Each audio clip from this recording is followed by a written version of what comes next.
Dear children, welcome you all in the online classes of Bishop Academy. In the last class, we shall discuss the first application of Gauss theorem, and in this class, second application of Gauss theorem, electric field due to uniformly charged infinitely large plane sheet. Infinite large plane sheet की वजह से electric field का expression हमें find out करना है। तो सबसे पहले हम इनफाइनाइटली लार्ज प्लेन शीट ले लेते हैं।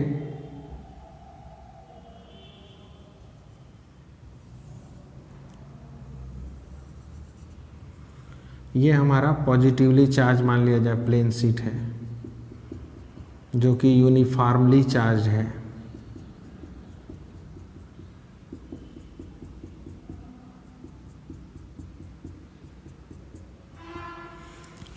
इसका जो सरफेस चार्ज डेंसिटी है वो है हमारा सिग्मा।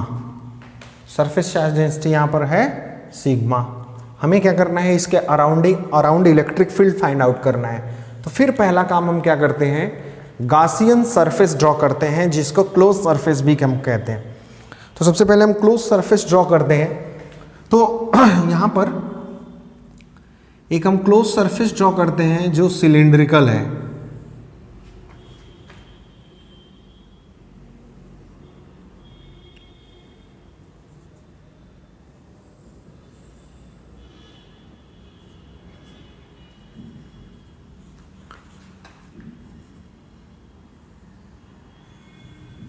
ये एक सिलिंड्रिकल क्लोज सरफेस हमने ड्रॉ किया।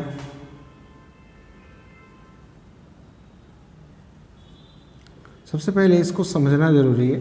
जैसे ये मेरा जो हैंड है ये प्लेन शीट है, तो इसकी एक सिलिंड्रिकल ऐसा सरफेस हमने ड्रॉ किया जिसमें ये प्लेन शीट बीच में ऐसे आया हुआ है। इधर भी सिलेंडर है और इधर भी सिलेंडर है, ठीक है।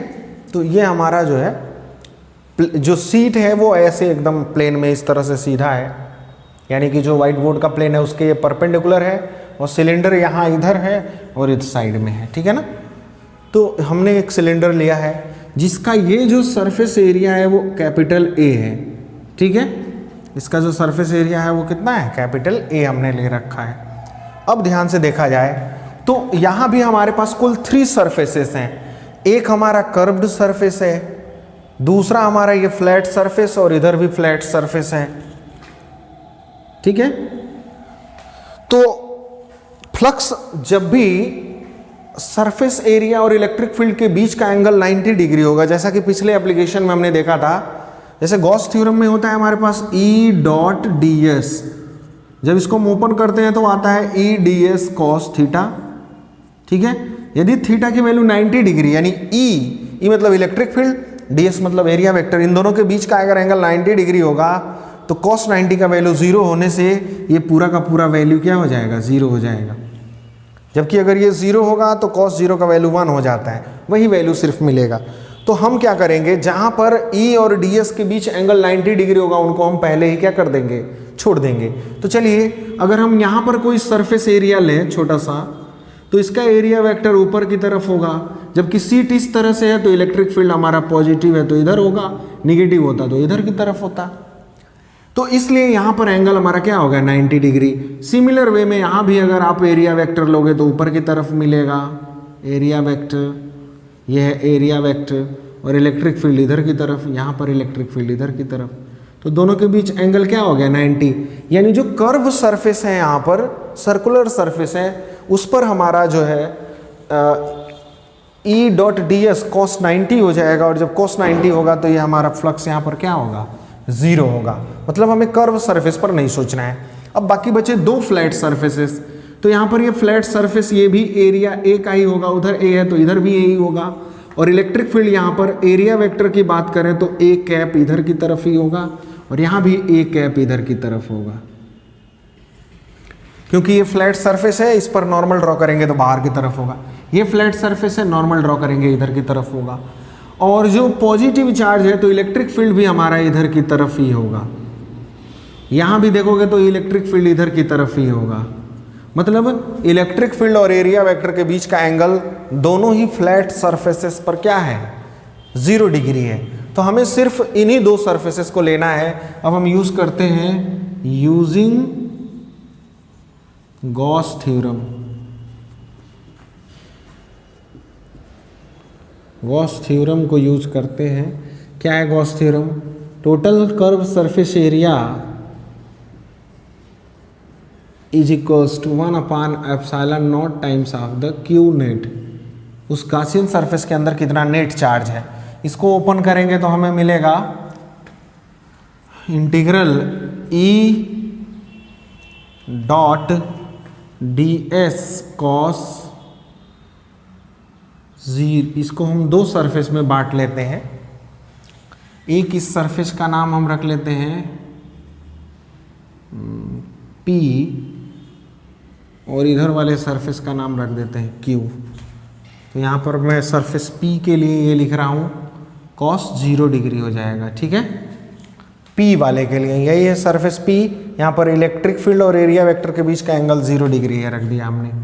फिर हम सरफेस Q के पे चलते हैं। उधर वाला फ्लैट सरफेस Q है, यहाँ भी इलेक्ट्रिक फील्ड और एरिया वेक्टर के बीच का एंगल 0 डिग्री है, तो ये भी हो जाएगा E D S cos 0 degree upon 1/ε0 Q net हमें रखना है, नेट चार्ज। आपको पता है सिग्मा इक्वल्स टू होता है Q अपान एरिया, सरफेस चार्ज डेंसिटी होता है। यहाँ से Q इक्वल्स टू हो जाएगा सिग्मा इंटू ए। रख देते हैं यहाँ पर Q की जगह पे सिग्मा ए रख दिया हमने, नेट चार्ज हो गया। अब जो है cos 0 का वैल्यू 1 हो जाएगा। ई को बाहर कर लेते हैं हम, हमारे पास बचेगा सरफेस P का टोटल सरफेस एरिया। इसका मतलब होता है टोटल, इस इंटीग्रल का मतलब होता है टोटल सरफेस एरिया। किस सरफेस का है ये? P सरफेस का। तो P सरफेस का टोटल एरिया हमारा A दे रखा है और Q सरफेस का भी टोटल एरिया A ही दे रखा है। चलिए लिख लेते हैं पहले, यहाँ से भी E को बाहर कर लेते हैं। ये बच जाएगा in total integral of Q ds equals to sigma A upon ε0। ये हमारा लिख लिया हमने। ठीक है, इसका टोटल सरफेस एरिया अगर हम निकालेंगे तो हमें मिलेगा क्या? A मिलेगा, capital A। Total surface area इस फ्लैट सरफेस का है, इस फ्लैट सरफेस का टोटल एरिया हमने ए ले रखा है, इसका भी टोटल सरफेस एरिया A ही होगा, equals to sigma A upon ε0। इन दोनों को जोड़ देंगे तो हो जाएगा 2EA is equals to sigma A upon ε0। A cancel out हो गया, E इक्वल्स टू हो जाएगा सिग्मा अपान 2ε0। देखिए E को सब्जेक्ट का हमने 2 चलाया नीचे, सिग्मा अपान 2ε0। ये इलेक्ट्रिक फील्ड का फार्मूला होता है, बहुत ही इंपॉर्टेंट फॉर्मूला है इलेक्ट्रिक फील्ड का। किसी infinitely large uniformly charged plane sheet के लिए इलेक्ट्रिक फील्ड का ये फार्मूला होता है E is equals to sigma upon 2πε0।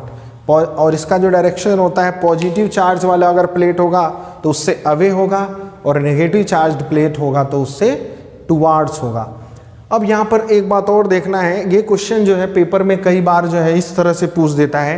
जैसा कि आप देख रहे हो इलेक्ट्रिक फील्ड जो है वो सिग्मा पे डिपेंड कर रहा है। सिग्मा मतलब इस पर जो चार्ज डेंसिटी है और बाकी सारे नंबर कांस्टेंट हैं, सिर्फ और सिर्फ चार्ज डेंसिटी पर डिपेंड कर रहा है, किसी तरह से भी डिस्टेंस पर डिपेंड नहीं कर रहा है, क्योंकि डिस्टेंस का कोई फैक्टर इसमें आया नहीं है। मतलब किसी इनफाइनाइटली चार्ज प्लेन शीट के नज़दीक ज्ञात करिए या उससे थोड़ा दूर या आसपास किसी भी जगह पे पता करोगे तो इलेक्ट्रिक फील्ड हमेशा कैसा मिलता है? यूनिफॉर्म मिलता है। ठीक है ना?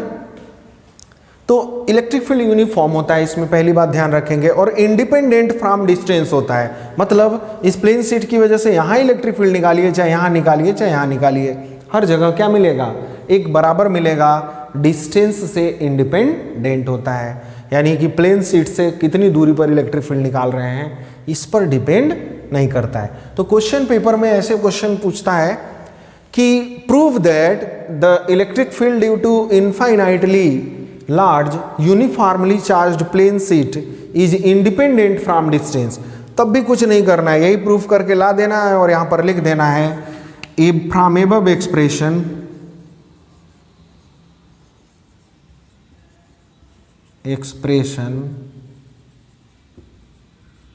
it is clear that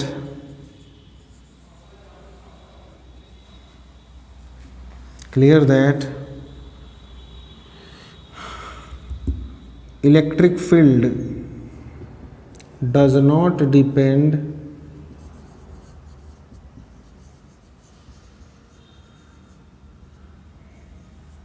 upon distance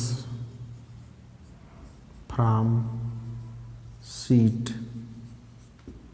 seat से डिस्टेंस पर ये डिपेंड नहीं करता है, क्योंकि इसमें डिस्टेंस का कोई भी फैक्टर फार्मूले में नहीं आया है। तो इस तरह से भी पेपर में क्वेश्चन पूछ देता है कि प्रूफ करिए कि जो यूनिफॉर्मली चार्ज प्लेन सीट होता है उसका जो इलेक्ट्रिक फील्ड होता है वो डिस्टेंस से इंडिपेंडेंट होता है। तब भी आपको यही प्रूफ करके ले आ देना है E equals to sigma upon 2 pi epsilon naught. ठीक है, अब जो है इसी पर बेस्ड एक NCERT का क्वेश्चन है जो पेपर में बार बार पूछता है, इसका आप पास करके नोट्स बना लोगे। एक NCERT का क्वेश्चन है बहुत फेमस जो पेपर में पूछता रहता है, उसको देख लेते हैं इसी के दौरान हम लोग।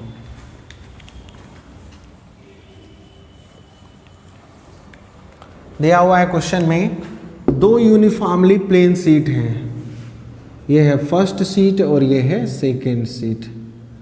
दोनों के जो चार्ज डेंसिटीज हैं वो सिग्मा और माइनस सिग्मा है। एक का चार्ज डेंसिटी सिग्मा है और दूसरे का चार्ज डेंसिटी माइनस सिग्मा है, दे रखा है। और पूछ रहा है कि इसके बीच में हर एक जगह पे इलेक्ट्रिक फील्ड तो एक बराबर ही होगा क्योंकि डिस्टेंस पे तो डिपेंड करता नहीं है। बस ये पूछ रहा है इसके बीच में जो पॉइंट P है, बाहर इधर जो पॉइंट Q है और इधर जो पॉइंट R है, इन तीनों पॉइंट्स पर हमें इलेक्ट्रिक फील्ड बताना है। तो चलिए P पर पहले निकालते हैं। आपको पता ही है दो सीट है तो एक सीट को भी भूल जाइए, पहले इस सीट की वजह से इलेक्ट्रिक फील्ड निकालें। पहले सीट जो कि पॉजिटिव सिग्मा है, तो आपको पता ही है यूनिफॉर्मली सीट्स की वजह से इलेक्ट्रिक फील्ड का फॉर्मूला अभी हमने डेराइव किया था, E equals to sigma upon 2 epsilon naught. ठीक, ये हो गया हमारा E1, हम इसको कहेंगे E1 इसलिए कह रहे हैं क्योंकि ये फर्स्ट सीट की वजह से है इलेक्ट्रिक फील्ड P पॉइंट पर। ठीक है, अब बात करते हैं इसके डायरेक्शन की। तो ये पॉजिटिव चार्ज सीट है ना, तो इसका इलेक्ट्रिक फील्ड इधर की तरफ होगा, ये होगा हमारा E1 का डायरेक्शन, क्योंकि पॉजिटिव से दूर की तरफ इलेक्ट्रिक फील्ड जाता है। दूसरा electric field due to minus या सेकेंड सीट्स। अब फर्स्ट सीट को हम भूल जाएंगे और सेकेंड सीट की वजह से निकालेंगे। ये निगेटिव सीट है, इसकी वजह से भी इलेक्ट्रिक फील्ड होगा E2 और हो जाएगा सिग्मा अपान 2 एप्सिलॉन नॉट। मैंने यहाँ माइनस इसलिए नहीं लिखा क्योंकि माइनस जो है डायरेक्शन को बस इंडिकेट करेगा, यहाँ पर इसकी कोई आवश्यकता नहीं है। आपको पता है ये निगेटिवली चार्ज है तो इलेक्ट्रिक फील्ड इसकी वजह से जो यहाँ इलेक्ट्रिक फील्ड होगा वो टुवार्ड्स निगेटिव चार्ज होता है, ये हो जाएगा हमारा E2 का डायरेक्शन। E1 और E2 दोनों किधर हैं? सेम डायरेक्शन में है। ये E1 और E2 दोनों सेम डायरेक्शन में है, तो नेट इलेक्ट्रिक फील्ड जो हमारा हो जाएगा, यहाँ पर हमने लिखना चाहिए था एट पॉइंट P, और पॉइंट P आपको पता ही है बीच में है, अंदर दोनों प्लेट के बीच में। नेट इलेक्ट्रिक फील्ड क्या हो जाएगा हमारा, चूंकि दोनों वेक्टर के डायरेक्शन क्या है, सेम दिशा में है, एक ही दिशा में है, तो जो नेट इलेक्ट्रिक फील्ड होगा हमारा वो हो जाएगा E equals to E1 plus E2। E1 का वैल्यू है सिग्मा अपान 2 एप्सिलॉन नॉट और E2 का भी वैल्यू है sigma upon 2 epsilon not. Add करेंगे तो डिनोमिनेटर दोनों के सेम है, न्यूमरेटर में जुड़ जाएंगे, sigma into plus sigma 2 sigma upon 2 epsilon not, 2 से 2 कट गया, सिग्मा अपान एप्सिलॉन नॉट। ये एक फार्मूले की तरह भी आप याद रखोगे, सिग्मा अपान एप्सिलॉन नॉट। दो अगर सेम इक्वल और अपोजिट पोलैरिटी के इक्वल हैं दोनों, सिग्मा सिग्मा दोनों इक्वल है और पोलैरिटी दोनों की अपोजिट है, एक पॉजिटिव है एक नेगेटिव है, ऐसे में दोनों प्लेट के बीच हर एक पॉइंट पर इलेक्ट्रिक फील्ड यूनिफॉर्म होता है। हर एक पॉइंट पर यूनिफॉर्म होने का मतलब कहीं भी इलेक्ट्रिक फील्ड निकालोगे एक बराबर आएगा और उसका जो वैल्यू होता है वो सिग्मा अपान एप्सिलॉन नॉट होता है। याद रखिएगा, ये होता है सिग्मा अपान 2 एप्सिलॉन नॉट, एक प्लेन की वजह से, एक प्लेट की वजह से, और दोनों प्लेट की वजह से हो जाएगा सिग्मा अपान एप्सिलॉन नॉट, 2 हट जाता है। ठीक है, अब Q पॉइंट पर आते हैं, Q पॉइंट पर पता करते हैं। पहले पॉजिटिव वाले की वजह से पता करें, हम लिखेंगे एट पॉइंट Q पॉइंट पर पता करते हैं हम। Q पॉइंट पर पहले फर्स्ट की वजह से लिखें इलेक्ट्रिक फील्ड E1, ये हो जाएगा सिग्मा अपान 2 एप्सिलॉन नॉट। दिशा की बात करें तो ये पॉजिटिव है तो इससे अवे होगा इधर की तरफ E1 का डायरेक्शन, E2 निकालिए, ये भी आएगा आपका सिग्मा अपान 2 एप्सिलॉन नॉट, और इसका जो डायरेक्शन होगा ये माइनस है ना, तो टुवार्ड्स इधर हो जाएगा E2। अगर मैग्नीट्यूड वाइज देखें तो E1 और E2 के मैग्नीट्यूड्स इक्वल हैं और दोनों के डायरेक्शन क्या है, अपोजिट है, तो नेट इलेक्ट्रिक फील्ड क्या हो जाएगा हमारा, नेट इलेक्ट्रिक फील्ड हो जाएगा E1 माइनस E2, और E1 का भी value sigma upon 2 epsilon not, ये भी सिग्मा अपान 2 एप्सिलॉन नॉट, तो हो जाएगा 0। नेट इलेक्ट्रिक फील्ड यहाँ भी 0 होगा। R पर भी निकालोगे ना तो इस माइनस की वजह से इधर की तरफ आएगा और प्लस की वजह से इधर, और वैल्यू दोनों के बराबर आएंगे। तो Q पर भी क्या होगा, सिमिलरली Q पॉइंट पर भी क्या होगा, at point Q electric field is 0।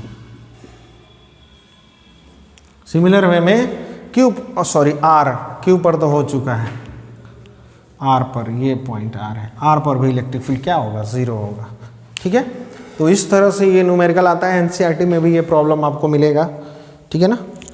तो सॉल्व करेंगे और नोट्स में ये क्वेश्चन आप कर लोगे, एनसीईआरटी में दिया हुआ ये क्वेश्चन नोट करके, और इसका सोल्यूशन यहाँ पे कर लेंगे। Thank you, have a nice day.